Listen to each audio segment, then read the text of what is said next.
আপনার আমার নবীকে নিয়ে মা ফাতেমার বাড়িতে ইমাম হাসান হোসেন খেলাধুলো করতে করতে আস্তে আস্তে করে আপনার বড় হতে আরম্ভ করলেন ইমাম হাসান আর হোসেন। একদিন মুসলমান ইমামে হাসান আর ইমামে হোসেন রাদিয়াল্লাহু তাআলা আনহুমা দুই ভাই আপনার এক জায়গাতে আপনার কুস্তি লড়াই করতে আসে, কুস্তি করছে, লড়াই করতে আসে। আমার নবী আপনার নবী হযরত ইমাম হাসানকে বলছেন, বেটা হাসান তুমি হোসেনকে এইভাবে ধরো আর এইভাবে আপনার ফেলে দাও, এইভাবে আপনার ধরো আর এইভাবে আপনার লড়াই করো। আল্লাহ আল্লাহ, হযরত ইমামে হাসান হোসেনের এই লড়াই দেখতে দেখতে মা ফাতেমা বাড়ির ভিতর থেকে বাইরে আসলেন। আসার পরে দেখছেন আমার নবী আপনার নবী বড় ভাই ইমাম হাসানকে কিন্তু যুক্তি দিচ্ছেন আর হোসেনকে কিন্তু কিছুই বলছেন না। আমার নবী মা ফাতেমা বলছেন, বেটি মা ফাতেমা বলছেন, আব্বা গো, ওগো আল্লাহ পাকের নবী, দয়ার নবী, নবী মুস্তাফা, আপনি আমার ছোট ছেলেকে যুক্তি দিচ্ছেন না, আপনি আমার বড় ছেলেকে যুক্তি দিচ্ছেন। এটা কেমন ধরনের কি ব্যাপার বুঝতে পারলাম না। আল্লাহ পাকের নবী গায়েবের সংবাদদাতা নবী আমার, তিনি বলছেন, বেটি ফাতেমা শোনো রে শোনো, আজকে তোমার বেটা হাসানকে যুক্তি দিচ্ছি আর হোসেনকে কিছুই বলছি না। কারণ হচ্ছে এর পিছনে একটা, যে হাসানের দিক থেকে যুক্তি পরামর্শ দেওয়ার মতো কাউকে দেখছি না, আর আমার হোসেনের তরফ থেকে আল্লাহর ফেরেশতা হযরতে জিবরিল আমিন পরামর্শ দিচ্ছে। নারায়ে তাকবীর, নারায়ে তাকবীর, নারায়ে রিসালাত, নারায়ে রিসালাত, দ্বীন ইসলাম জিন্দাবাদ, নারায়ে তাকবীর, আল্লাহু আকবার, ইয়া রাসূলুল্লাহ।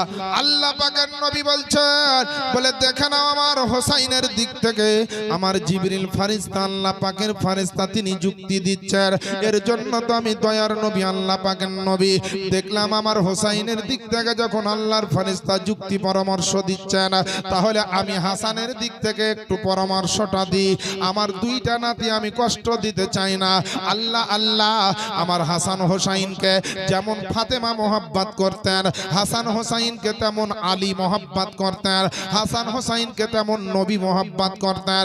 শুধু তাই নয় মুসলমান, তাই নয়, গোটা বিশ্ব জগতের বুকে যত সাহাবায়ে ইকরাম ছিলেন, যত সাহাবায়ে ইকরামের আগমন হয়েছিল দুনিয়ার বুকে, আমার নবী থাকতেও হাসান হোসেনকে মোহাব্বত করেছেন।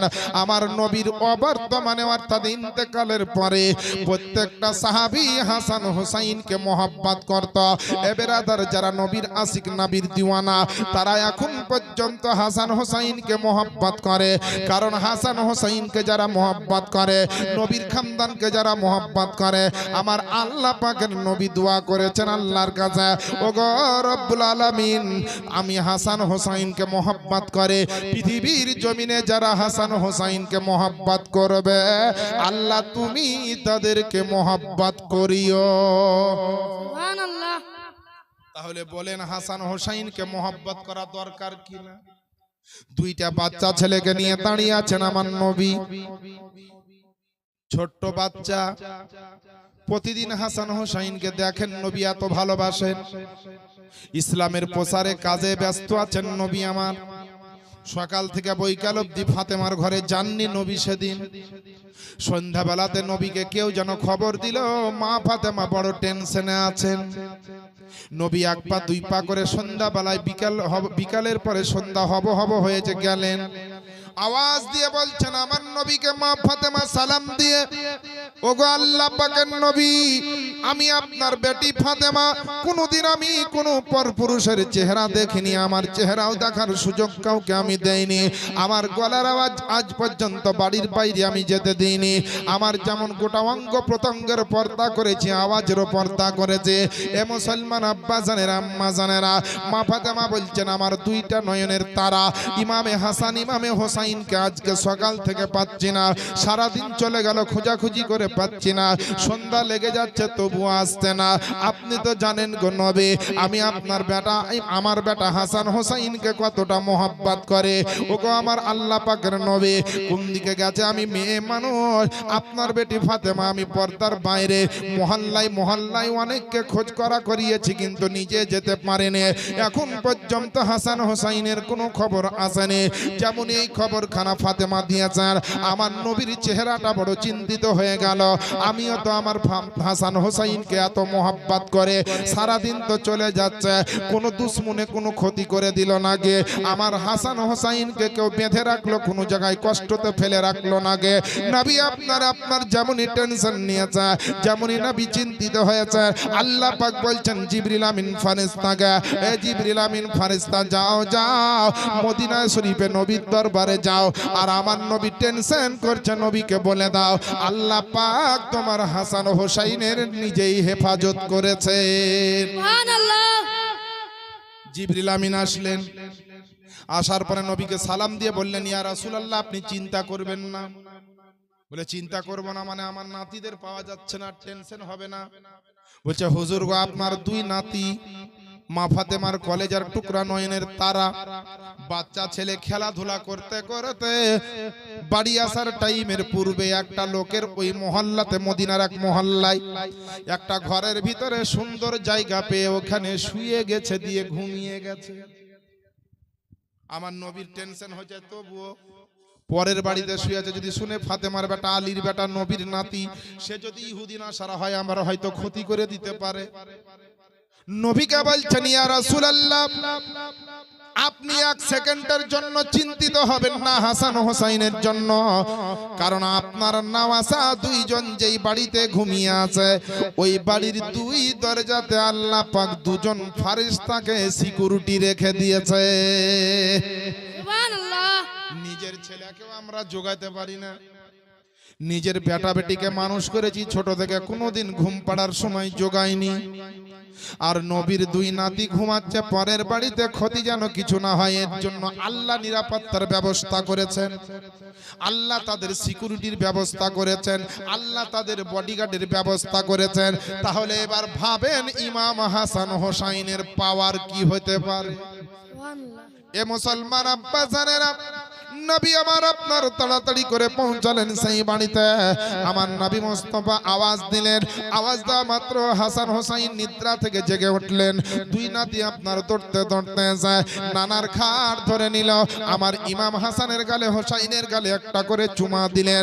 দুই ভাইয়ের হাত ধরে নিয়ে আসতে আছেন, আল্লাহর ফেরেশতা জিবরিল আমিন বলতে আছে ইয়া রাসূলুল্লাহ আপনার দুই সন্তান অর্থাৎ ইমাম হাসান হোসাইন আজকে আরাম করতেছিল, আল্লাহ চাইছিলেন এখানে আরাম করছে তার জন্য দুটো সিকিউরিটি দিয়েছিল, তবুও কেন নবী গো আপনি ঘুমটা ভাঙিয়ে দিলেন। আল্লাহ পাকের নবী বলছেন শোনরে, আমি জানি টেনশন নাই, আল্লাহ যারে হেফাজত করে তার কেউ ক্ষতি করতে পারেনি, পারবে না কোনোদিন, কিন্তু আমার বেটি ফাতেমাকে যে আমি নবী মোহাব্বত করে, আমার হাসান হোসাইন ওখানে ঘুমাবে, আর আমার বেটি ফাতেমা কিন্তু বাড়িতে ঘুমাতে পারবে না। আমার বেটি ফাতেমা কিন্তু রাত্রে জেগে জেগে সন্তানের জন্য কান্না করবে। আমার বেটির মা যখন আমার স্ত্রী ইন্তেকাল করেন খাদিজা, তখন থেকে আমার ফাতেমাকে আমি নবী মুস্তাফা ওই ছোট্ট থেকে এত বড় করেছি, কিন্তু কোনোদিন ফাতেমার চোখ দিয়ে পানি ঝরতে আমি দেইনি। আর যত পারবো তার আপনার কষ্ট যেন না পায়, আমার ফাতেমা যেন আনন্দতে থাকে। সুবহানাল্লাহ। আমার ফাতেমা চিন্তায় থাকবেন। কারো ছোট ছোট বাচ্চা যদি শুনে বাড়ি আসেনি কোন জায়গায় আছে, কোন মায়ের ঘুম হবে বা কোন বাপের ঘুম হবে? হবে না। যতই ভালো জায়গাতে দেখ, যতই ভালো জায়গায় থাক, যদি বেখবর থাকে, জানতে না পারে, ওয়াকিবহাল না থাকে তার বেটা বেটি সম্বন্ধে কোথায় আছে কি অবস্থা আছে, বাপ মায়ের ঘুম হবে না। বাপ নিয়ে আসলেন ফাতেমার বাড়িতে দিলেন। ফাতেমা দুই সন্তানকে কলেজা টুকরাদেরকে সিনার সঙ্গে জড়িয়ে ধরে বললে বাবা তোমরা কোথায় চলে গিয়েছিলে? বলে মা আমরা খেলাধুলা করতে তো ওই দূরে চলে গেছিলাম অমুকের বাড়িতে, ঘুম এসেছে ঘুমিয়ে গেছি। ও তোমরা এদিকে ঘুমিয়ে গেছো, তোমার মায়ের ঘুম হারাম হয়ে গেছে বেটা, চলো তাড়াতাড়ি। তাড়াতাড়ি গেলেন। অনেকে বলে মা ফাতেমার সংসার খুব কষ্টের ছিল, খাবার হতো না, খাবার হতো না, খুব গরিব, এগুলা সব ভুল কথা গো। নবীর বেটিকে এইভাবে নবীর বেটির সম্মানকে নিচে নামা উচিত নয়, আলীর সম্মানকে কমিয়ে দেওয়া উচিত নয়।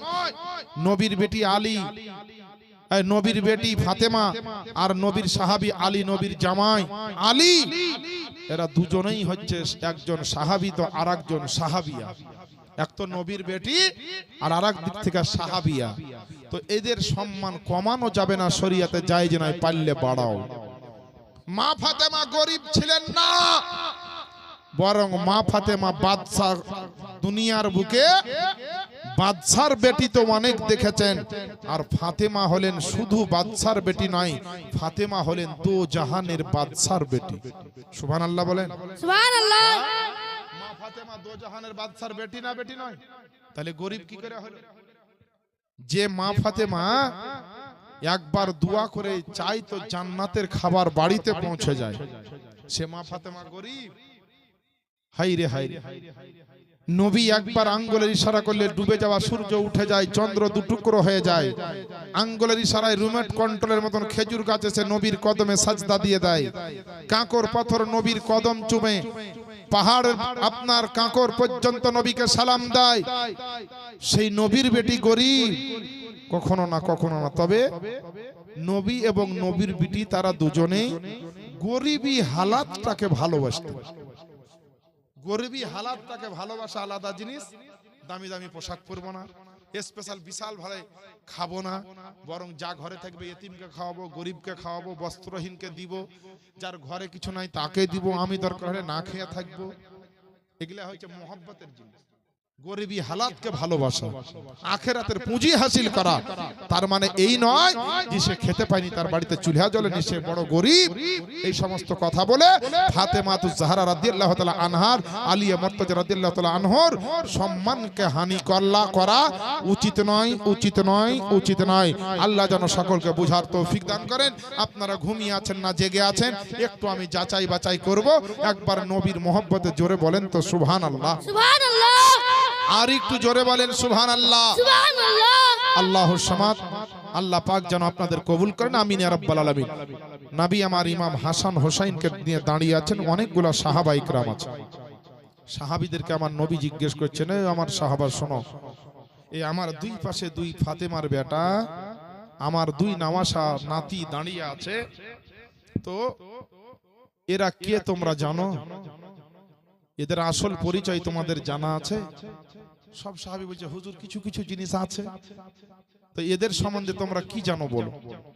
তো একজন বলছে, হুজুর এ হচ্ছে দুইজন হচ্ছেন আপনার ফাতেমার বেটা।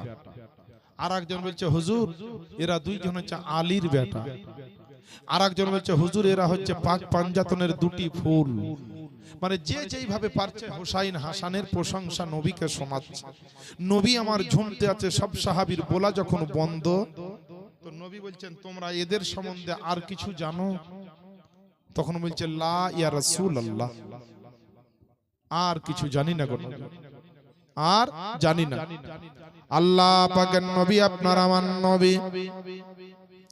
হাদিসটা আপনার তিরমিজি শরীফ দ্বিতীয় খণ্ড 118 নম্বর পৃষ্ঠা, মিশকাত শরীফ প্রথম খণ্ড 513 নম্বর পৃষ্ঠাতে লেখা আছে। আল্লাহ পাকের নবী আপনার আমার নবী বলতেছেন, শোনো রে, তোমরা জানো এরা দুইজন হচ্ছে আপনার মা ফাতেমার বেটা, তোমরা জানো এরা হচ্ছে দুইজন আলিয়া মুর্তজার বেটা, তোমরা জানো এরা দুইজন আপনার সুবহানাল্লাহ আপনার পাক পাঞ্জাতনের দুটি ফল, তোমরা জানো আমার খানদানের দুটো সন্তান। কেউ জানো তোমরা এরা, তো তোমরা জানো যে এরা দুইজন হচ্ছে আমার নাতি। কিন্তু এমন একটা তোমাদেরকে খবর দিব, এই খবরটা তোমরা কেউ জানো না, এমনকি আপনার আমার বেটি আমার জামাই পর্যন্ত জানে না। আল্লাহ আল্লাহ। সাহাবা ইকরাম তাকিয়ে আছেন, মুখাতিব হয়ে আপনার আমার নবী বলতে আছেন, আল্লাহ পাকের নবীর দিকে সব চাতক পাখির নাই তাকিয়ে আছেন, এমন কোন খবর আমার আপনার নবী মুস্তাফা আমাদেরকে দিবেন? আল্লাহ পাকের নবী বলছেন, দেখো দেখো, তোমরা যেখানে জানো এই দুইটা সন্তানের আপনার বায়োডাটাটা, আমি আজকে নবী তোমাদেরকে এমন একটা খবর শোনাচ্ছে। ওই হাদিস শরীফের মধ্যে কি লেখা আছে? আল্লাহর নবী বলতে আছেন, আল হাসান ওয়াল হুসাইন সাইয়্যিদা সাবাবি আহলিল জান্নাহ। এ দুনিয়ার সাহাবা আমার শোনো শোনো, এরা হচ্ছে দুইজন ব্যক্তি, সমস্ত জান্নাতি যুবকদের হবেন সর্দার। সুবহানাল্লাহ। এরা হচ্ছে জান্নাতি সমস্ত যুবকদের আপনার সর্দার। আল্লাহ আল্লাহ। আমার হাসান হোসাইন হচ্ছে জান্নাতি যুবকদের সর্দার। আপনারা বলবেন যে তাহলে বুড়াদেরকে সর্দার? হ্যাঁ, জান্নাতি যুবকদের সর্দার তো হাসান হোসাইন, তাহলে বয়স্ক বুড়া যারা মারা গিয়ে জান্নাতে যাবে তাদেরকে সর্দার। সমস্ত জান্নাতের ভিতরে যত মানুষ আপনার যাবে, যত আপনার পুরুষ আপনার বেটা ছেলেরা জান্নাতে যাবে, সমস্ত জান্নাতি পুরুষদের তিনারা দুইজন হচ্ছেন সর্দার। কোনো বয়স্ক মানুষ জান্নাতে যাবে না, কারণ হচ্ছে যখন যে জান্নাতে যাবে বয়স্ক আর থাকবে না, আল্লাহ পাক তাকে আপনার জওয়ান বানিয়ে দিবেন, মহিলাদেরকেও আপনার যুবতী বানিয়ে দিবেন। মহিলাদের জান্নাতি রমণী কুলদের সর্দারনি হবেন ফাতেমা, আর জান্নাতি যুবকদের সর্দার হবেন হাসান আর হোসাইন। জোরে জোরে বলেন সুবহানাল্লাহ। এ মুসলমান আমার আব্বা জানেরা, আম্মা জানেরা, মধ্যে লেখছে আপনার আমার নবীর যখন ইন্তেকাল হয় তখন ইমামে হাসানের বয়স ছিল 7.5 বছর, আর ইমামে হোসাইনের বয়স ছিল আপনার 6.5 বছর। দুই ভাই আপনার মাত্র 1 বছরের কিছু আপনার কম বেশি সময়ের ব্যবধান ছিল। দুই ভাইকে আপনার ইমাম হাসান হোসাইনকে দেখে আমার আপনার নবী বিদায় নিয়েছিলেন। তারপরে আমার হাসান হোসাইন যখন নবীকে আপনার হারিয়ে ফেলেছিলেন, অর্থাৎ নানার আদর থেকে বঞ্চিত হয়েছে, নানির আদর তো পূর্বে থেকেই ছিল না। এ মুসলমান অনেক লম্বা ঘটনা।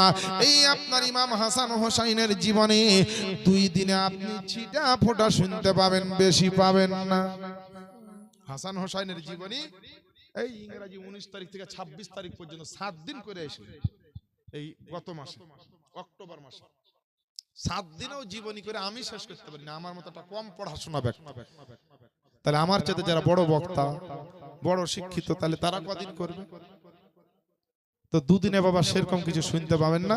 এর জন্য নবীর ইন্তেকালের ঘটনা হাসান হোসেন গেলে কি হয়েছিল ওদিকে আর যাচ্ছি না, এবার একটু আগে দিকে যাই। মেন পয়েন্টগুলো 2-1টা শুনিয়ে দিই। আর শীতের রাত্রে বেশি কষ্ট দেব না আজকে, তাতে আবার প্রথম দিন, প্রথমেই যদি আপনার বেশি লোড দিয়ে দিই তো কালকে আর কেউ আসবেই না, যে মৌলবি কঠিন মৌলবি ছাড়তে চাহে না, যাবো না, দেরি করবি। তো কষ্ট হলেও কালকে একটু বেশি করে বলবো, আজ বেশিক্ষণ বলবো না। মা বোনেরা কেউ উঠাউটি করিয়েন না, 2-10 মিনিট বসে। বলেছি 2 ঘন্টা বলবো, 2 ঘন্টা পুজলি ছেড়ে দেবো। হ্যাঁ, তাতে 2-10 মিনিট যদি এদিক ওদিক হয়তো হোক, কারণ গানের আড্ডাতে নাই, জুয়ার আড্ডাতে নাই, কোনো খারাপ জায়গাতে নাই, আপনারা পাক পবিত্র জায়গাতে আছেন, ভালো জায়গাতে আছেন। যারা মুর্দা কবরে শুয়ে আছে তারা কত কাঁদছে জানেন, যে আল্লাহ গো, জিন্দা মানুষগুলো আজ নবীর মাহফিলে নাই, যদি আমরা বেঁচে থাকতাম দৌড়তাম, কিন্তু ও জিন্দা থাকলে ও কিন্তু আসতো না। বলি আজ কাঁদছে, বলেই কান্না করছে, যে তবুও কান্না তো করছে, উপায় নাই।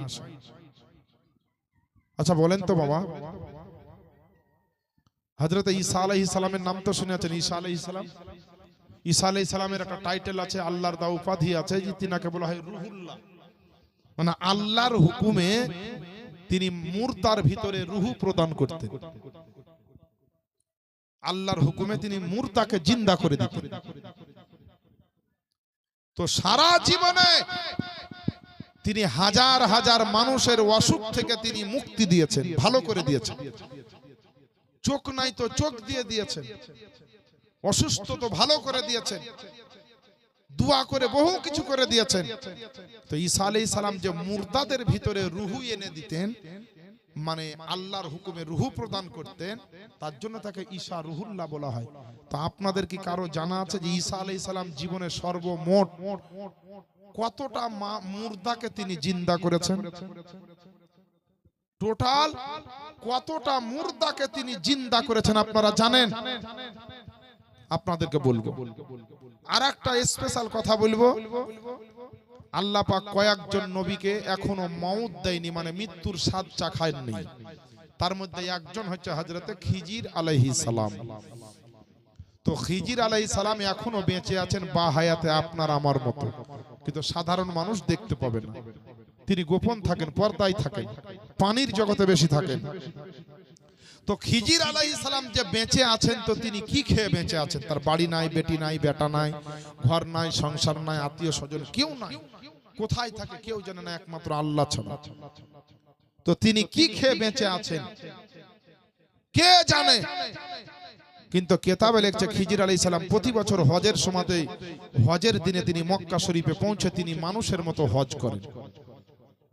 আর যত লাখ লাখ মানুষ হজ করতে যায়, হাজী সাহেবরা যায় হজ করতে, যাদের হজ আল্লাহ কবুল করলেন তাদের সঙ্গে খিজির আলাইহিস সালাম মুসাফা করে।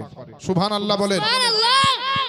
যেমন রমজান মাসে যদি কেউ রোজা খোলায়, আপনাদের দিকে রোজা খোলা বলে না ইফতার করাই বলে? ইফতার করাই রোজা খোলাই একই বিষয়, বুঝছি আমরা ঠিকই কি বলতে চাই। তো কিতাবের মধ্যে লেখা আছে কেউ যদি রোজা খোলায় রোজাদারদেরকে, আর ওইটা যদি আল্লাহ কবুল করে লাই, তো সবে কাদরের রাত্রিতে জিবরাইল আলাইহিস সালাম আসমান থেকে জমিনে নেমে ওই লোকটার সঙ্গে মুসাফা করে। সুবহানাল্লাহ। তো যেমন রোজাদারদেরকে রোজা খোলালে জিবরিল আমিন মুসাফা করে, তো মক্কা মদিনায় হজ করে যাদের হজ কবুল হয় তাদের সঙ্গে মুসাফা খিজির আলাইহিস সালাম হজের দিনে করে। কিন্তু খিজির আলাইহিস সালাম যে বেঁচে আছেন এটা নিঃসন্দেহে কোনো আপনার সন্দেহ নেই। কিন্তু তিনি কি খেয়ে বেঁচে আছেন, কি খান? তিনি বছরে তিনি একবার খান, একবার তিনি আপনার খান পান করেন, যাই করেন, কিন্তু কি খান আপনাদেরকে বলবো।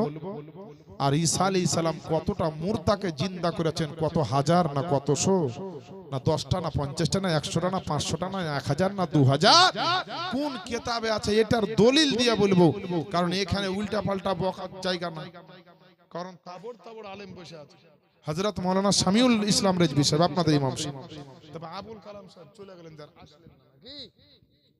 ও আচ্ছা, যাক উনি জীবনী বক্তা হাফেজ কারি জনাব নোমান আলী সাহেব আছেন আমার বন্ধু। শীতের দিন না হলে 1 ঘন্টা ওনাকে ওয়াজ করাইতাম, তারপরে আমি উঠতাম। তো লোকজন বললেন যে শীতের ব্যাপার, হুজুর আর দেরি করতে হবে না, তাহলে উঠেন, ওনারা ওয়াজ শুনলে বুঝতে পারবেন।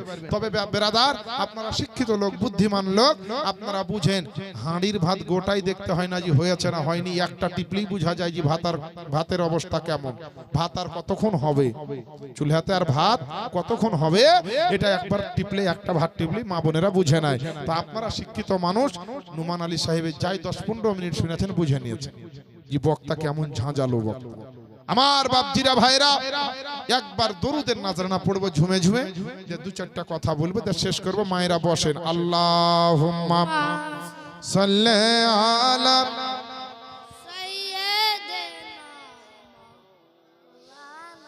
মুহাম্মাদ ওয়ালা আলে সাইয়্যিদিনা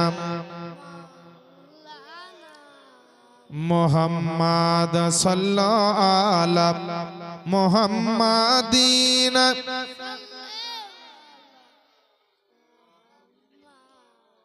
हरदम ज़बान से निकालो पाक नामे मोहम्मद, हरदम ज़बान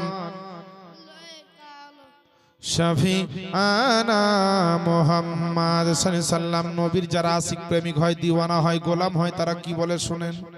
অনেকে তো জমি জায়গা টাকা পয়সা দিয়ে চলে যায় মক্কা মদিনা, অনেকে যেতে পারে না, টাকা থাকলেও যাওয়া হবে না, নবী না ডাকলে পারবেন না।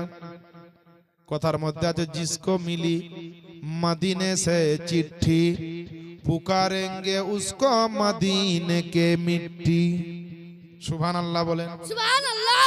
নবীর দরবার থেকে যার চিঠি আসবে তাকে নবী তো নবী, মদিনার মাটি পর্যন্ত ডাকবে। তো এর জন্য কোন নবীর গোলাম বলতে আছে মোহাব্বতে, জি দেখিতে গুম্বাদে খজরা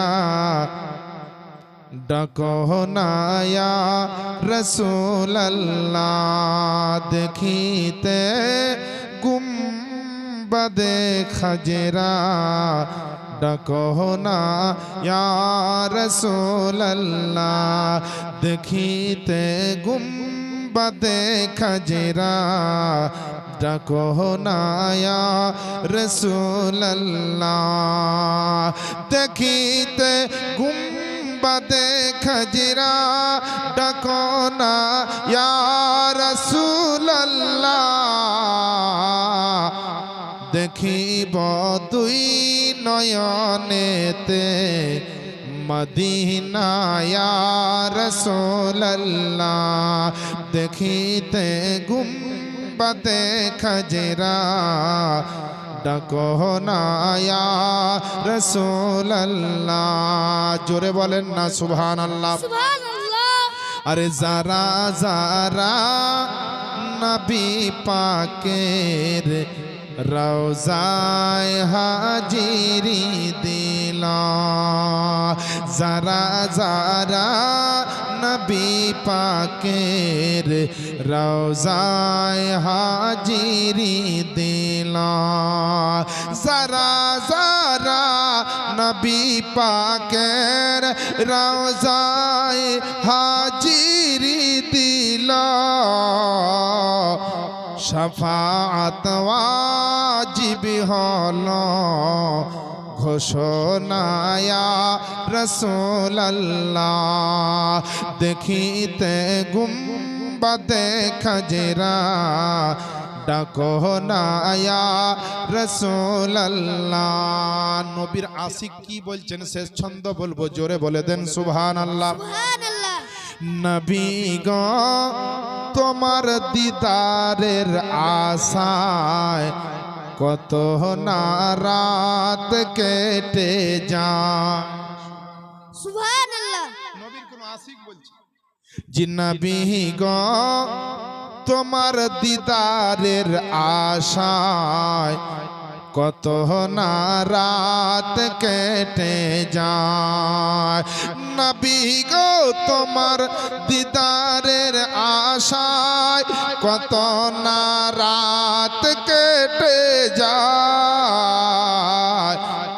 স্বপনেতে দিদার দিতে, স্বপনেতে দিদার দিতে এসো না ইয়া রাসূলুল্লাহ। দেখিতে গুম্বাদে খাজরা দেখো না ইয়া রাসূলুল্লাহ। দেখিতে গুম্বাদে খাজরা ডাকো না ইয়া রাসূলুল্লাহ। আপনাদের দেশে বাপের বোনকে কি বলে বলেন? ফুফু। আমাদের দিকে কেউ কেউ আবার বিটি বলে। আবার এখন আবার কিছু স্ট্যান্ডার্ড বুঝতে পারলেন, ডিজিটাল বহু বিটি উঠে যাওয়ার আবার বলছে পিসি। পিসি পিসি পিসি না মাসি যায়, মাসি লাই পিসি। মার বহিনকে বলছে মাসি আর বাপের বহিনকে বলছে পিসি। আসলে পিসি আর মাসির মধ্যে যে কি আছে ওরাই জানে, আমরা জানি না। আমরা জানি ফুফু আর বিটি, বুঝতে পারলে? তো সবারই একজন মহিলা কোনো একজন কারো ভাই মানে কোনো ভাইয়ের বোন কটা মানুষের ফুফু হতে পারে? 10টা। 10টা লোকের ফুফু হতে পারে, 20টা লোকের হতে পারে, 50টা লোকের হতে পারে খুব বেশি। কিন্তু 2-5 হাজার লোকের ফুফু কি একটাই হবে? হবে না। কিন্তু আপনাকে এমন একটা ফুপুর কথা বলবো, শুনলে আপনি অবাক হয়ে যাবেন। গোটা পৃথিবীতে যত মানুষের জন্ম হয়েছে এবং আখেরাত পর্যন্ত কিয়ামত পর্যন্ত জন্ম হবে, শুধু আদম আর হাওয়া বাদ দিয়ে সমস্ত মানব জগতের যত মানবের জন্ম হবে, পুরুষ মহিলা সবারই ফুপু হচ্ছে একজন। কে জানে? শুনলে আরো অবাক হবেন। সে আবার মানুষ লাই। একটা গাছ হচ্ছে সমস্ত জগতের মানুষের ফুফু। জোরে বলে সুবহানাল্লাহ। বলবেন মৌলভী সাহেব এটা খুব নতুন কথা শুনলেন। আমি এর আগে অনেক জায়গায় কিন্তু বলেছি, যদি আপনাদের কানে এসেছে আসতে পারে। এই তো কদিন আগে ভান্ডারাই বললাম, তার আগে কয়েকদিন আগে আপনার কি বলছে গুধিয়াতে বললাম, তারপরে আরো বিভিন্ন জায়গায় বলেছি। যাই হোক, হ্যাঁ, তো সমস্ত জগতের মানুষ অর্থাৎ আদম হাওয়া ব্যতীত সমস্ত জগতের মানুষের ফুফু হচ্ছে একটা গাছ। তো সেটা কিসের গাছ আমি আপনাদেরকে বলবো। দেখেন কবরস্থানে যে মানুষগুলা শুয়ে আছে বাপ, এর আগে যদি আমি একটা সুযোগ দেওয়ার মতন ক্ষমতা আমার হাতে আল্লাহ দিত, আর একটা লোককে যদি বলতাম উঠে এসে বস, কতক্ষণ ওয়াজ শুনবি, বলতে বলে হুজুর সারা জিন্দেগি এখানে কাটিয়ে দেবো, আর যাবো না, আপনি ওয়াজ করে বলবে কিনা? কবরের চাইতে এটা ভালো জায়গা কিনা? এই কবরে বাপ সবাইকে যেতে হবে। কবরস্থানের উন্নতি কল্পে জালসা। সারা দুনিয়ার ফুফুর নাম কোন গাছ আমি আপনাদের বলবো। একটা লোক আছেন এই কবরস্থানে জানাজা যেখানে হয়, ওইখানে লাশটা বর্ষার সময় রাখতে গিয়ে বৃষ্টি হয়, পানি পড়ে, ওইখানে একটা ছোট্ট ঘর তৈরি করবে ছেলেরা। এই জালসা কমিটি বলেছে আমার। তো একটা লোক আছেন 500টা টাকা দিতে পারবেন? দেখি কবরকে কেশর। এই দেখ, যদি নগদ থাকে দিবেন, আর না হলে বাকি রাখবেন, কাল দিয়ে দিবেন। নাম লেখালেখি করা নাম লেখালেখি একটু করলে করে নেন, খাতাতে লাগবে। এই কমিটি ভাইরা কোথায় আছেন, এটি চট করে একটা খাতার পেন নিয়ে আসেন, কলম নিয়ে আসেন, লেখালেন। নগদ থাকলে নগদই দিবেন, কারণ শুভ কাজে দেরি করে লাভ নেই। ও মহিলা মা বোনেরা, একটা কোনো মহিলা আছেন 500 টাকা দিতে পারবেন? ওই কবরস্থানে আপনাদের আত্মীয় স্বজনের লাশ বর্ষার সময় রোদের সময় রাখা হয়, যেখানে সেখানে নাই, টাকা বাজে রাস্তায় খরচ হবে। কমিটি ভাই, এই কমিটি ভাইরা কই দুই একটা আসে না, তখন একজন মহিলা উঠে দাঁড়িয়ে গেছে টাকা দেওয়ার জন্য, নিয়ে এসেন তাড়াতাড়ি। টাকা নেবেন তো জানে, দেখেন আমার একজন ভদ্র মানুষ, আবুল কালাম, সুবহানাল্লাহ, আবুল কালাম সাহেব নগদ 500 টাকা দিয়েছেন। আল্লাহ জানো তার দানকে কবুল করুন। এই বাবু এই ফুলটাকে একটু ওইদিকে রাখো, আপনাকে আমি টাকা দেবো দিবে। হ্যাঁ এই দেখেন, এই বাবু পাগড়িওয়ালা উঠো তো প্লিয়ার, 5G 4G নিচে আছে, ওইখানে একজন মহিলা টাকা দিবে, যাও দাঁড়াইছিল, যাও নিয়ে এসো, যাও। মাইকের কথা বলে বাদ দিয়ে আমার যাওয়া হবে না, তো আমি যেতাম টাকাটা নিতে। কমিটির লোক যখন নাই তো কি করব? এক জায়গাতে বাবা গেলছি জালসা করতে, তো বলছে হুজুর জালসা করার পরে আপনাকে বাড়ি যেতে দেবো না। তো কেন? তো নতুন মসজিদের জালসা, আজ ফজরে একজন আজান দিবেন, একজন জামাত করবেন। তখন আমি চট করে বললাম যে আমাকে আজানটাই দিতে দিয়ে। তখন ওই মৌলবী বলছে আজান দিতে কেন চাইলেন আপনি? না তো আজান দেওয়ার পরে নামাজ পড়ার শর্ত আমার উপর রাখেন, আজান দিয়ে আমি পালিয়ে যাবো, আর আপনাকে নামাজ পড়াইতে হবে, নামাজ পড়িয়ে আপনি যাবেন। আব্দুল খালেক সেই 500 টাকা দিয়েছেন, আল্লাহ যেন দানকে কবুল। একটু তাড়াতাড়ি 5 মিনিটের মধ্যে দিয়ে দেন, কবরস্থানের জন্য মুর্দাদের জন্য চাওয়া হচ্ছে। হাসিবুর সাহেব 500 টাকা একটু তাড়াতাড়ি দিবেন, না তো ওয়াজের শেষে একটা যে নাথ শরীফ শোনাবো, যে দোয়া করবো, শীতের রাত্রে কষ্ট দিব না। এই 10 মিনিটের মধ্যে আপনারা যে যা দিবেন দেন। এই ভাই, এই দুটা লোক 500 টাকা করে দিচ্ছে, আর দুটা লোক 500 টাকা করে দিতে পারবেন না?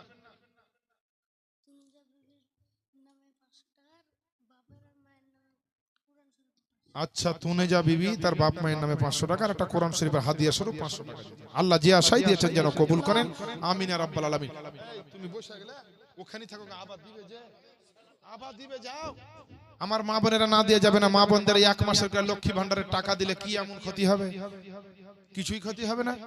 আবার সামনে দেখেন কদিন পরে দুয়ারে সরকার আসছে, যাদের হয়েছে আলহামদুলিল্লাহ, যাদের হয়নি ফর্মটা জমা দিয়ে, ফর্ম জমা দিলে টাকা পাবেন। মমতা যা দিব বলবে তা দিবে, অসুবিধা না। আর মহিলাদের যা পাওয়ার বাড়াচ্ছে বাংলায়, এই মহিলা মুখ্যমন্ত্রী হওয়াতে, বুঝলি, আরে যা ইচ্ছা তাই। তো মাগো আপনার পাওয়ার বেড়ে গেছে, তো আপনাদের পাওয়ার শুধু দুনিয়াতে লাই যেন আখেরাতেও বেড়ে যায়, এর জন্য 500 টাকা করে দিয়ে যান। ওই মুর্দাদের জন্য দেন। এমনও হতে পারে যে ওই ঘরটা বানাবে, সেখানে আপনারও জানাজা হতে পারে। হ্যাঁ, যারা টাকা আনেননি দরকার হলে লিখিয়ে দেন 2-4টা নাম। হ্যাঁ, এখানে নাম লিখান, তারপরে কারো হাত দিয়ে দিয়ে পাঠান। আল্লাহ আল্লাহ রসুলের জন্য দিলে কমবে না, বরং আল্লাহ রুজি রোজগারে বরকত দিয়ে দেবে। কমিটি ভাইরা আছেন, তিনাদের হাতে দেন, বা কমিটি ভাইদের মধ্যে একজন মহিলাদের দিকে কলম খাতা নিয়ে চলে যান, মারা ওখানে বলবে, আপনারা লিখে নিয়ে চলে আসবেন। একটু যান ভাই।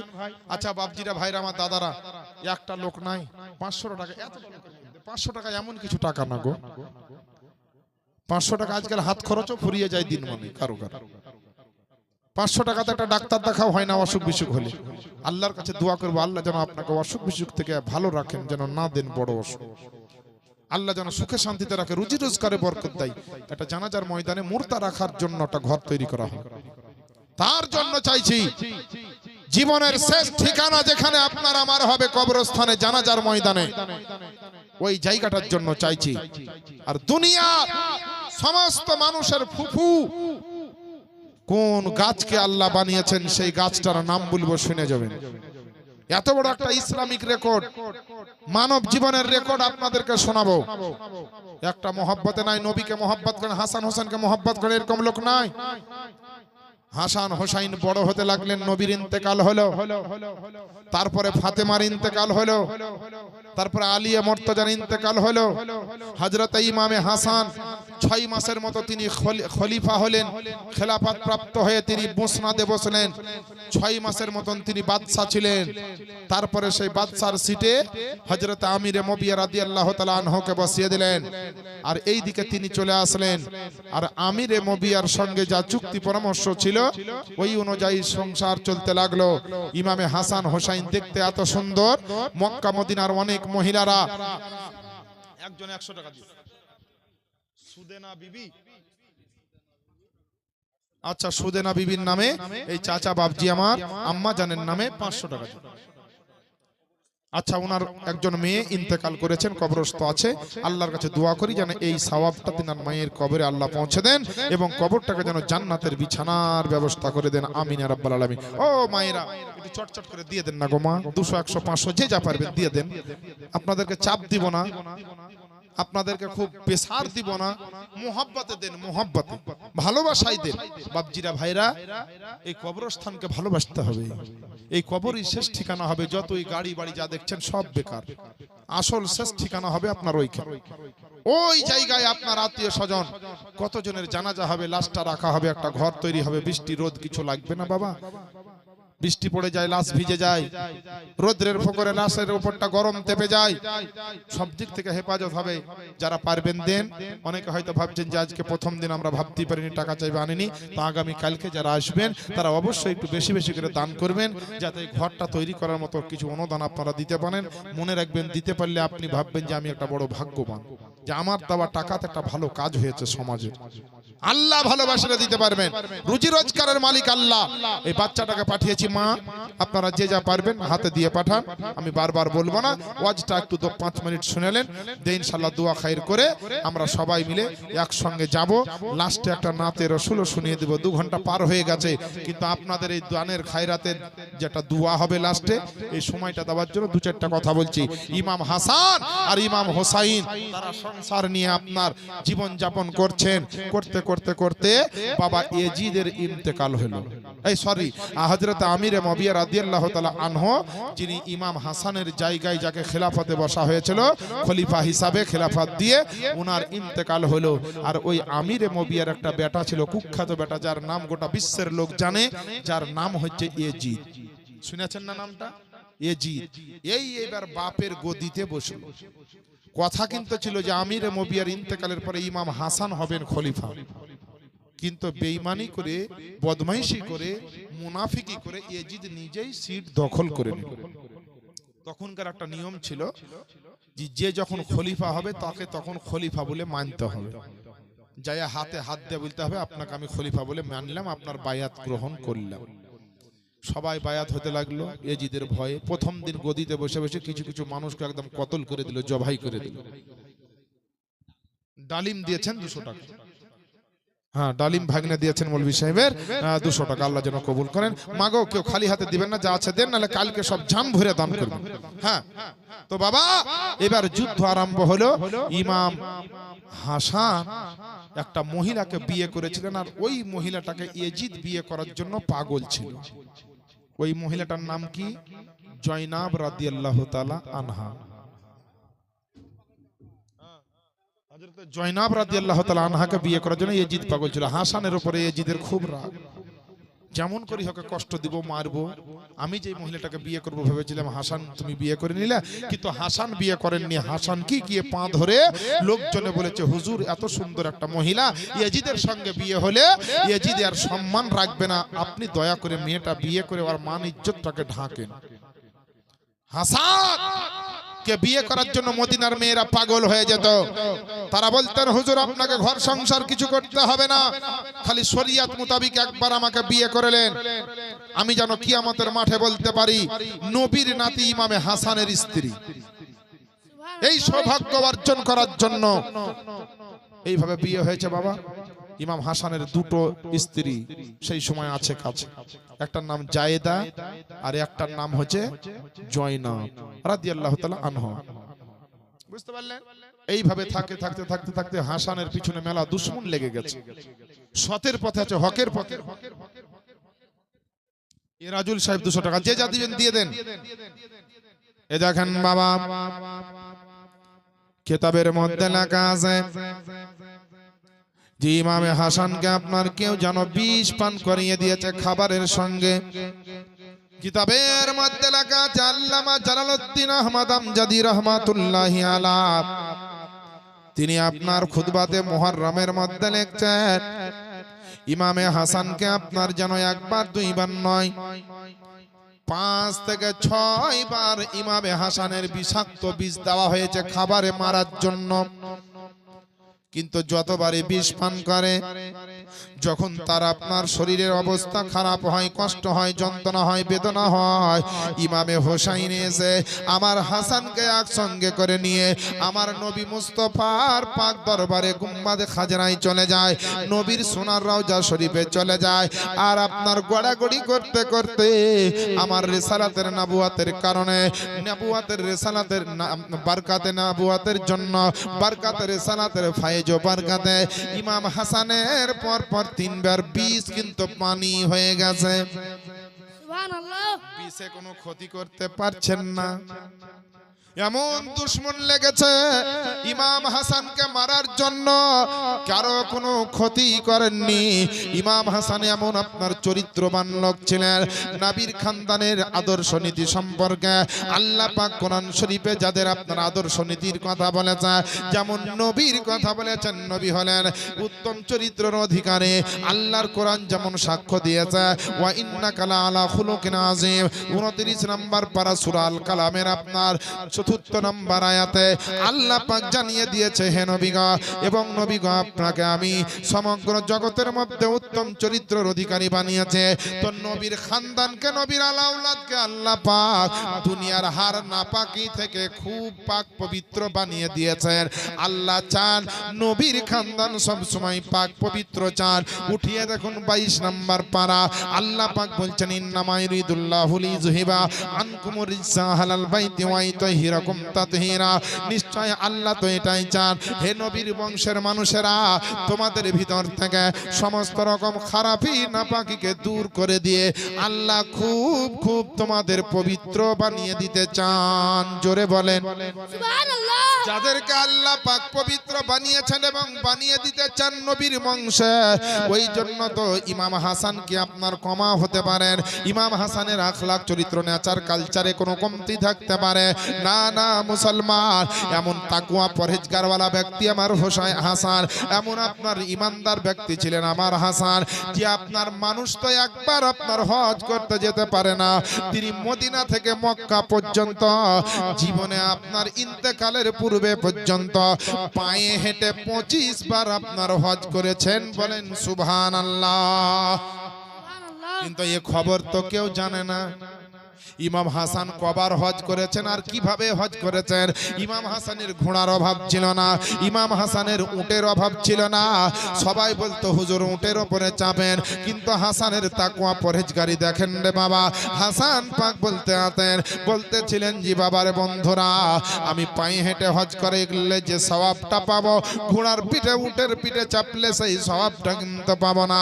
এত বড় তাকওয়া পরহেজগারিওয়ালা ব্যক্তি মুসলমান ইমামে হাসান রাদিয়াল্লাহু তাআলা আনহু, তিনি আপনার 25 বার আপনার পায়ে হেঁটে হজ করেছেন। এ মুসলমান আব্বা জানেরা, আপনার কেরালার একটা ব্যক্তি শিহাব চতুর না কি নাম বলছে, পায়ে হেঁটে ভারতের কেরাল থেকে মক্কা মদিনা সফর করে আসলো। গোটা বিশ্বের মানুষ জানতে পারলো, ফেসবুক সোশ্যাল মিডিয়াতে আপনার হাঙ্গামা হয়ে চলা, কত রকমের খবর তোলপাড় চলছে। কিন্তু বেরাদার, যারা আপনার শরীয়তের হুকুম যাদের ঘরে তৈরি হয়েছে, নবীর ঘরে যে কোরআন নাজিল হয়েছে, ওই নবীর খানদানের নবীর নাতে, নবীর নওয়াজা মা ফাতেমার কলেজার টুকরা আমার ইমাম হাসান একবার 2 বার নয়, আরে আপনার চতুর্থ একবার আপনার হজ করেছে পায়ে হেঁটে। কিন্তু আমার ইমাম হাসানের এক কদমে যা ফায়েজ বরকত আছে, বিশ্বের কোন চতুরের পাবে না, বিশ্বে কোন মানুষ পারবে না। ইমাম হাসানের একটা কদমে যে ফায়েজ বরকত আছে, কেন? এই নবীর নওয়াসা মা ফাতেমার বেটা। তো ওই ইমাম হাসান কে 3 বার বিষ পান করিয়ে দিয়েছে। ইমাম হাসান কিন্তু বেঁচে। এবার বাবা জয়নাব আর জায়েদা, তো জায়েদা বলছে, বোন রে, তোরও স্বামী আমারও স্বামী ইমামে হাসান, বারবার স্বামীকে কষ্ট দিচ্ছে, কোন দুশ্মন লেগেছে রে বোন? তো নবীর রওজা শরীফে গিয়ে একটু দোয়া করে আসি আমার স্বামীর জন্য, তুমি একটু ভালো করে যোগাও। এই আপনার কি বলছে, ইমামে হাসানকে যোগাও দে, জয়নাবকে যোগাতে দিয়েছে। আর জায়েদা রাত্রে বেলায় পর্দার সহিত নবীর রওজা শরীফের কাছে গিয়ে কাঁদছে, দোয়া করছে হাসানের জন্য। আল্লাহর দরবারে, আল্লাহ তোমার হাবিবের দরবারে এসেছে, তোমার নবীর নাতি ইমামে হাসানের আমি স্ত্রী, আমার স্বামীকে বারবার দুশ্মনে এরকম আক্রমণ করছে, মেরে ফেলার চেষ্টা করছে গো আল্লাহ, আমার স্বামীর হেফাজত করো আল্লাহ, আমার কাছ থেকে আমার স্বামীকে কেড়ে নিও না আল্লাহ। সব স্ত্রী কিন্তু স্বামীকে যারা ভালোবাসে, স্বামী প্রেমিকা, স্বামীর ভক্তিকা যারা আছে, তারা কিন্তু স্বামী যতই যাই হোক স্বামীর ভালোই চাই। বুঝতে পারলেন? সন্তান দিয়েছে বাপের নামে দোয়া করার জন্য, সুবহানাল্লাহ, আলহামদুলিল্লাহ, জাযাকাল্লাহ। যে আশাই দিয়েছে যেন আল্লাহ কবুল করেন। এই দেখেন বাবা, ইমামে হাসান আপনার রাত্রি বেলাতে স্বপ্নে দেখেছেন কপালে যেন কুল হুয়াল্লাহ লিখা আছে। ঘুম ভাঙা মাত্র যেন আপনার একে একে ডাকলো, ইমাম হোসাইনকে ডাকলো, বললো স্বপ্নের মানে কে ভালো বলতে পারে, ডাকো। একটা লোককে ডাকলো, ওই মানুষটা এসে বললে হুজুর, যদি সত্যি আপনি এরকম স্বপ্ন দেখেছেন তো মনে রাখবেন আপনি আর পৃথিবীর বুকে বেশি দিন থাকবেন না। এর জন্য আপনার ইমাম হাসানের স্ত্রী জায়েদা আপনার শোনা মাত্র দৌড়তে দৌড়তে আমার নবীর রওজা শরীফে গিয়ে কাঁদছেন আর দোয়া করছেন, আল্লাহ গো তোমার হাবিবের ওসিলাতে আমার আপনার স্বামীকে বাঁচাও আল্লাহ। আল্লাহ কিছু জিনিস আছে বাবা এমন হবে, যদি বলে আল্লাহ জীবনে কোনোদিন আমাকে তুমি মৃত্যু দিও না, আল্লাহ আল্লাহ কোন জায়গাতে যেখানে দোয়া করুক এরকম দোয়া কিন্তু আল্লাহ সাপোর্ট করবেন না। করবে? যদি বলে আল্লাহ গরিব আছি বড় লোক করো, দিবে। আল্লাহ সন্তান নাই, দিয়ে দাও, দিবে। কিন্তু যে কেউ যদি বলে আল্লাহ আমাকে মারিও না যেন আমি 20,000 বছর বেঁচে থাকি, এরকম দোয়া করা চলবে? করে লাভ কিছু হবে বাপ? কোনোদিন যেন আমি না মরি, সব মরছে মরুক কিন্তু আমি যেন কোনোদিন না মরি, এরকম দোয়া যদি নবীর রওজাতে গিয়েও করেন, কাবার গেলাপ ধরেও করেন, গাউসে পাকের দরবারে গিয়েও করেন, তো এই দোয়া করা, কারণ দোয়া করাটাই ভুল করছেন, তা আল্লাহর দোষ দিয়ে তো লাভ হবে না যে আল্লাহর কাছে অমুক ভালো জায়গায় দোয়া করলাম কবুল হলো না, এই কথা বলা যাবে না। কেউ যদি এখন বলে আল্লাহ গো আমি আপনার 75 বছরের বয়স হয়েছে, আমি আপনার আজমির শরীফে এসে বলছি আল্লাহ আমাকে আবার 25 বছরের জওয়ান করে দাও, সম্ভব? আল্লাহর কাছে সম্ভব। এরকম চাওয়া পাওয়া কি মনের ভিতরে ঠিক হয়? বলেন, প্রশ্ন ঠিক হলো, উত্তর এই দোয়াটা করা কি ঠিক হলো? আল্লাহ চাইলে আপনাকে বুড়া থেকে জওয়ান করে দিতে পারে, আবার বাচ্চাও করে দিতে পারে, ওটা তো আলাদা বিষয়। কিন্তু স্বভাব পাই না, সব জিনিস সব জায়গায় চাইতেও হয় না। আমার বাপজিরা ভাইয়েরা, ইমাম হাসানের জন্য বিবি জায়েদা আপনার কেঁদে কেঁদে দোয়া করছেন, আল্লাহ আমার স্বামীকে তুমি আমার কাছ থেকে কেড়ে নিও না। কিন্তু আল্লাহ পাকের কুদরতি কলম আগেই চালিয়ে দেওয়া আছে, কোন তারিখে ইমামে হাসান আপনার শাহাদাত বরণ করবেন, কোন তারিখে ইমাম হাসান আর ইমামের হাসানের স্ত্রীগণ পৃথক হবে, আলাদা আলাদা জগতে চলে যাবে, আল্লাহ পাকের কলম আগেই চালানো আছে।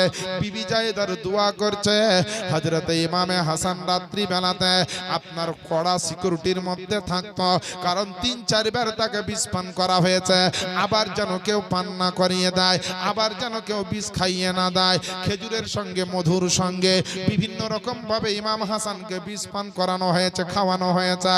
ইমাম হাসানের বিবি আপনার হযরত জয়নাব ইমাম হাসানকে আপনার দেখতেছেন, আর জয়নাব আর একজন আপনার ইমাম হাসানের স্ত্রী জায়েদা নবীর রওজাতে কাঁদছেন।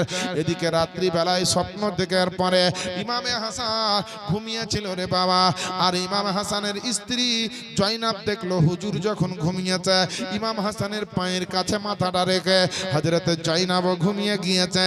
আর ওই ফাঁকে কোন দুশমন ঢোকে, ইমাম হাসান যেই কলসি মশকের পানিটা পান করত, তার উপরে একটা কাপড় দিয়ে আপনার সুন্দর করে গিট মারা আছে, তবুও মুসলমান ওই গিটটা না খুলে কাপড়ের ওপর দিয়ে চালনার মতো চালতে চালতে এত আপনার মিহি বালির মতো ছোট ছোট আপনার কণার মতো আপনার বীজ জহর চূর্ণ বীজ, অর্থাৎ আপনার জহরের সঙ্গে জহর চূর্ণ, হীরা চূর্ণ জহর, অর্থাৎ জরকা কাঁচের যে গুঁড়োগুলা দেখতে পান মিহি মিহি পাতলা পাতলা ছোট ছোট কণা কণা, বালির চাইতে আপনার ছোট ছোট দানা, ওইগুলাকে আপনার কাঁচের মতো গুঁড়ো বলছে হীরা চূর্ণ জহর, মানে ওই হীরার গুঁড়ো করে এরকম আপনার মলিন বানা হয়েছে, তার সঙ্গে মারাত্মক বিষ মাখানো হয়েছে, আর ওই বিষটা আপনার পানির সঙ্গে কে যেন মিশিয়ে দিয়েছে, কেউ জানে না, কেউ জানে না। ইমাম হাসান আপনার রাত্রিবেলাতে যেমনই আপনার গভীর রাত্রে আপনার ঘুম ভেঙেছে, বিবিকে বলছে, বিবি গো এমন একটা স্বপ্ন দেখলাম, এমন একটা আপনার দৃশ্য দেখলাম আমি ইমামে হাসান। বলে কেন গো, কি হয়েছে হুজুর?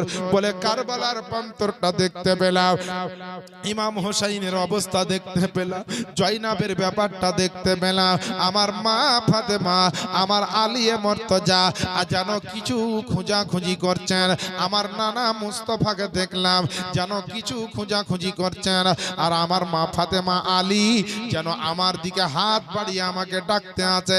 বলে বেটা হাসান, তোমাকে এত কষ্ট করে পৃথিবীর জমিনে আর থাকতে হবে না বেটা, তুমি আলামে বারজাখের মধ্যে চলে এসো। কিয়ামত এবং দুনিয়ার মিডিলে যে জগৎটা আল্লাহ বানিয়েছেন ওর মধ্যে তুমি চলে এসো। বলে বন্ধুরে ও আমার বিবি, শোনো রে শোনো, আমি এমন ভয়ঙ্কর স্বপ্ন দেখেছি, আমার ভিতর শুকিয়ে গেছে, তাড়াতাড়ি এক গ্লাস পানি দাও। আর ওই পানির কলসিতে বিষ মিশানো পানি ছিল রে আব্বা জানেনা।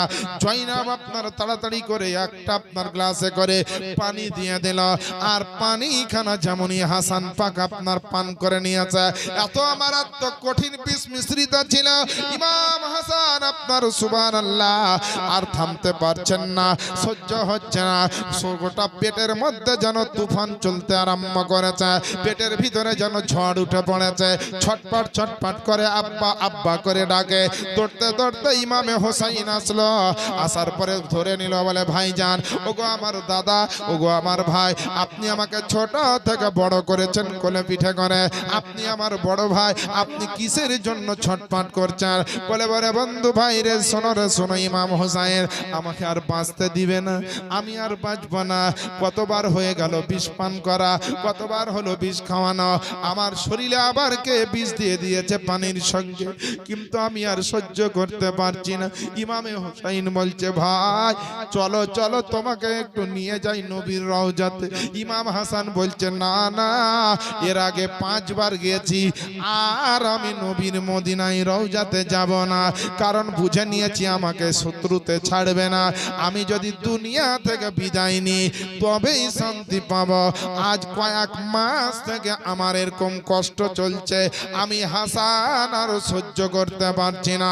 ইমাম হোসাইন আলিয়ে মর্তজার জুলফিকার তলোয়ার খানা উঠিয়ে বলল, বলে ভাই কে তোমার পানিতে বিষ মিশিয়েছে তার নাম খানা একবার বলো। হাসান বললেন, কি করবে? বলে আমি তাকে কতল করে দিব। হাসান বললেন, না না, আমি যাকে ভাবছি সে যদি না হয় তাহলে একজন নিরপরাধ ব্যক্তি কতল হয়ে যাবে, আর আমি যাকে ভাবছি আমার পানিতে বিষ মিশিয়েছে সেই যদি আসলে মিশিয়ে থাকে তো এর বিচার আমি আল্লাহ পাকের দরবারে রেখে দিলাম, আল্লাহই করবেন তার বিচার। সুবহানাল্লাহ। হাসান কিন্তু বললেন না যে কে বিষ পান করিয়েছে বা কে দিয়েছে, হাসান বললেন না। এইভাবে তড়পাতে আছে সারা রাত্রি ধরে। ইমাম হাসান বললেন, ভাই আর আমার সময় নাই, মনে হচ্ছে চলে যাব। ইমাম আমার বেটা, অর্থাৎ ইমাম হাসানের একটা বেটা ছিল, তার নাম হচ্ছে কাসিম রাদিয়াল্লাহু তাআলা।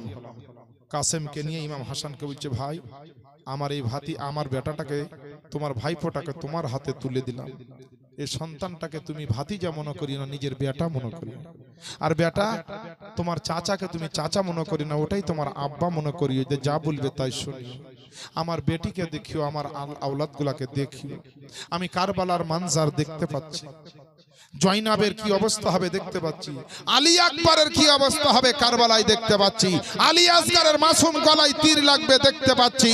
এইভাবে জয়নাব, সকিনা এবং জয়নাল আবেদিনের লোহার জিঞ্জির দিয়ে রশি দিয়ে বেঁধে নবীর খানদানকে নিয়ে যাওয়া হবে কোথায়, এই কষ্ট দুঃখ আমি দেখতে পাচ্ছি। ভাই আমার সামনে কারবালার মানজারটা ভাসতে আছে, কারবালার চিত্রটা আমি দেখতে পাচ্ছি। এই বলতে বলতে হোসাইন ভাইয়ের জন্য কলেজা ফেটে যায়। একজন নিজের ভাইয়ের সামনে আর একজন ভাই যদি ছটফট করে মরে কেমন লাগবে বাবা, একটু ভাবেন। আর ইমাম হোসাইন আর হাসানের ছোট্ট ভাই 1 বছরের ডিফারেন্সের আপনার বয়স ছিল। 2 ভাই একসঙ্গে ঘুমাইতো, খেতো, বেড়াতো, সবকিছু করে বেড়াতো। আর ওই নিজের বড় ভাই মাথার ছাতা বাপ মারার পরে, মা চলে যাওয়ার পরে, নানা মরে যাওয়ার, নানার ইন্তেকালের পরে ইমাম হাসানের একমাত্র সাহারা ছিল ইমামে হাসান। আর ইমামে হাসান চলে যাচ্ছেন, হোসাইনের কলেজা ফেটে যায়। মাজকুরা বিবি 500 টাকা দিয়েছেন, আল্লাহ যেন দানকে কবুল করেন। ইমাম হাসানের এইভাবে আপনার ভাইকে দলতে দলতে বলতে বলতে আল্লাহর হুকুমে সাড়া দিয়ে শাহাদাত বরণ করে জামে শাহাদাত পান করল। সকলে পড়েন ইমাম হাসানের আপনার শহীদ হয়ে গেলেন ওই বিষপানের অবস্থায়। সকলে পড়েন ইন্না লিল্লাহি ওয়া ইন্না ইলাইহি রাজিউন। যেমনই আপনার শাহাদাত বরণ করেছে, সকলে আপনার বুক ফেটে কান্না করতে লাগলো। বেটা কাঁদে, বেটি কাঁদে, বিবিগণেরা কাঁদে এবং বেরাদার আত্মীয় স্বজন ইমাম হোসাইন বিশেষ করে কাঁদে। কলেজা ফেটে যায়, বলে কোথায় মাটি দিব, আমার ভাই হোসাইন হাসানের কবর কোথায় করব। সবাই মিলে আলোচনা করলো। আপনার কিতাবের মধ্যে লেখছে ইমাম হাসানও কিছু সংকেত দিয়ে গেছিল কোন জায়গাতে আমার কবরটা দিবে। এ মুসলমান, গোসল তো আপনার সুবহানাল্লাহ কাফন গোসলের ব্যবস্থা হাসানের জন্য করা হলো। ইমামে হাসানকে বিষ পান করে আপনার জগৎ থেকে যেতে হয়েছিল। আল্লাহর মহিমা বুঝা বড় দায়রে বাবা।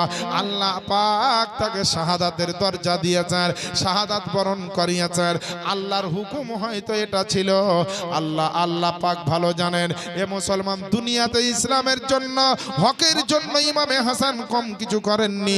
জীবনে কয়েকবার জীবনের সবকিছু দান করেছিলেন ওই হাসান, তবুও কিছু মানুষের জন্য শত্রু হয়ে দাঁড়িয়েছিলেন। তাই হাসানকে আপনার এইভাবে ক্যালকুলেশন করে, মুনাফিকি করে, বদমাইশি করে আমার হাসানকে বিষ পান করিয়ে দুনিয়া থেকে বিদায় দিয়ে চলা। ওই হাসানের জানাজা হযরতে ইমামে হোসাইন পড়িয়েছেন। আপনার অন্য কিতাবে লিখছে যে হযরতে আব্বাস রাদিয়াল্লাহু তাআলা আনহু আপনার পড়িয়েছেন, বা অন্য কোনো ব্যক্তি 3-4টা কওলামি পড়েছে। তবে মুসলমান, হাসানের জন্য একটা জায়গায় কবর করা হলো, অর্থাৎ কবর খনন করা হলো। আপনার কোথায় করা হলো, কোন জায়গাতে, কোন কবরস্থানে হলো, আগামী কাল আছেন ওই কবরস্থানের নামটা সুদ্ধা পর্যন্ত আপনাদের বলা হবে ইনশাআল্লাহ। সুবহানাল্লাহ। হাসানের কবর কোন কবরস্থানে তৈরি করা হলো আগামী কালকে বলবো। ঠিক আছে, কোন বাকিতে না নগদে তখন দেখবো কালকে। আজকে আর কিছু বলছি না। তবে ওই ফুফুর কথাটা বলে দেবো আজকে, বাপ না কাল কি শুনবেন, আজ ছাড়িয়ে দেবো বলে। সারা দুনিয়ার মানুষের ফুফু হচ্ছে একটা গাছ, ওই গাছের নামটা বলবো। আচ্ছা, যারা যারা শুনবেন একটু জোরে নবীর মহব্বতে সুবহানাল্লাহ বলেন তো। সুবহানাল্লাহ। মাশাআল্লাহ, আলহামদুলিল্লাহ। মা বোনেরাও শুনবে। সারা দুনিয়ার মানুষের ফুফু একটা গাছ, শুধু আদম আর হাওয়া ব্যতীত। কিন্তু আদম আর হাওয়ার কিন্তু ফুফু লাই ওই গাছটা, বুঝতে পারলেন? বাদ বাকি সবারই ফুফু হচ্ছে একটা গাছ, আর ওই গাছটার নাম হচ্ছে খেজুরের গাছ। সুবহানাল্লাহ বলে। সুবহানাল্লাহ। আপেলের গাছ থাকলো, আঙ্গুরের গাছ থাকলো, আপনার ভালো ভালো কত ফলমূলের গাছ থাকলো, তো আল্লাহ খেজুরের গাছ কি কেন গোটা জগতের মানুষের ফুফু বানাইলো? কি কারণ? এটাও বলবো, আলোচনা করব। তবে আজকে আর মোটেই না। অনেক মহিলা যাবো করে উঠে কেউ দাঁড়িয়েছেন, কেউ চলে যাচ্ছেন, কেউ মুখ তাকিয়ে আছেন যে ছাড়লেই উঠবো। রাত হয়েছে, শীতের রাতে 11টা, মানে অনেক কিছু বুঝতে হবে। আবার কালকে হবে, আল্লাহ যদি হায়াতে রাখেন তো সকলের সঙ্গে কথা হবে, দেখা হবে। ততক্ষণ পর্যন্ত আল্লাহ সবাইকে হায়াতে রাখুক, সকলের হায়াতে বরকত দান করুক, রুজি রোজগারে বরকত দান করুক। আগামী কালকে আসেন, একবারে নিত্য নতুন কয়েকখানা সুপার স্পেশাল বাংলা গজল আপনাদেরকে আগামী কালকে শোনাবো। আজকে আর শোনাচ্ছি না, রাত হয়েছে। আজকে গজলও আর পড়বো না। বেরাদারি ইসলাম, আগামীকালকে সকালে করে আসেন। কালকেও খুব তাড়াতাড়ি উঠবো, তাড়াতাড়ি নামবো, যেন শীতের রাত্রে কষ্ট না হয় কাউরে বাপ, বুঝতে পারলেন? যাই হোক বেরাদার, ইমাম হাসানের কবর কোন কবরস্থানে হলো? হ্যাঁ, হুজুর শামিউল সাহেব বুঝেন, একটা গজলের একটা কলি কমসে কম পড়ে দেন।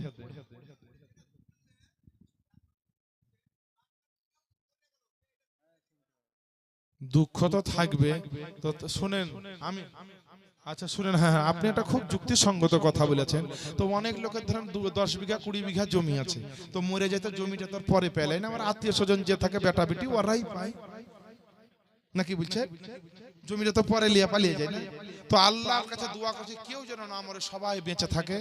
আর যদি বাই চান্স মরে যায় তো তার কবর জিয়ারত করতে যাবো, এখানে যা ভুলে আসবো কবরস্থানে।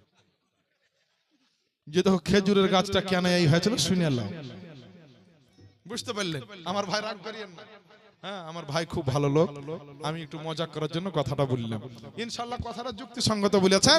তো এটার একটু বায়ানটা ভাই 2 মিনিটে বললে বুঝতে পারবেন, একটু ভালো করে বুঝিয়ে বলতে হবে তবে বুঝতে পারবে। এর জন্য আমি চটপট করে বলবো না, তাড়াহুড়া করে বললে একটু ভালো করেই বলবো। হ্যাঁ খরচ হচ্ছে তো হোক, বাড়ি খান করবো তো একটু ভালো করেই করবো, খরচ হচ্ছে তো হোক।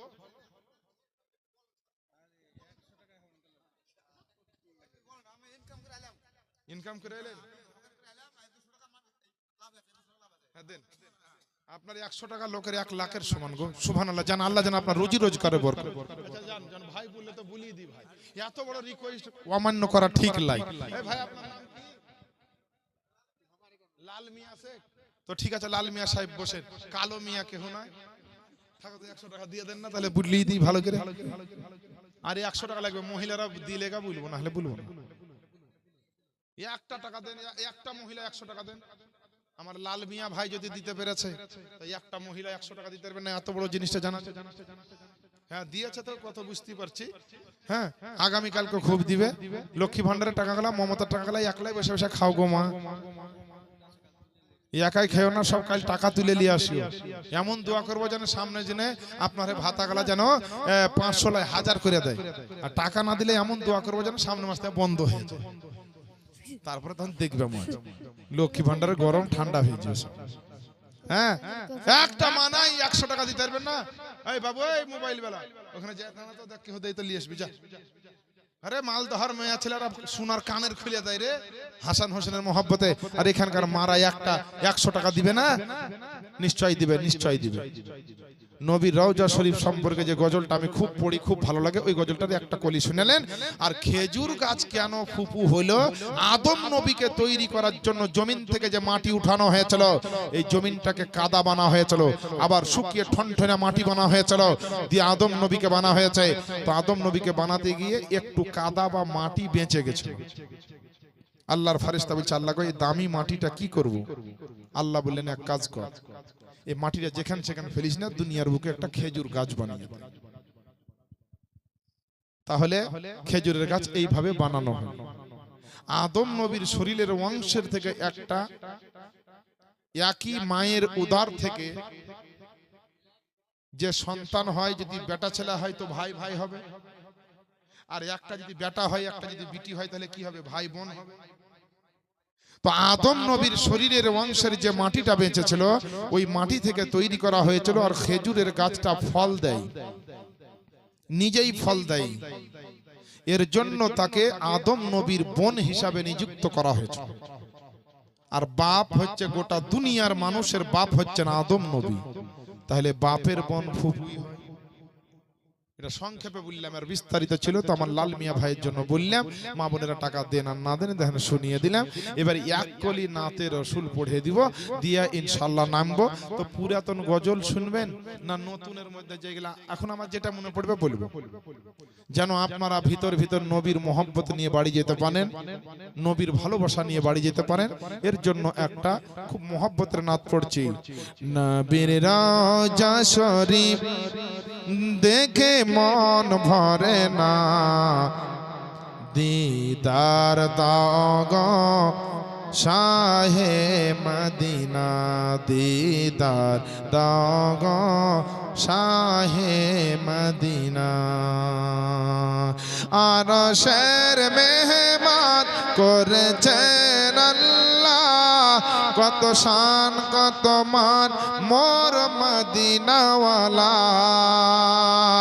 আরশের মেহমান করেছেন আল্লাহ, কত শান কত মান মোর মদিনাওয়ালা।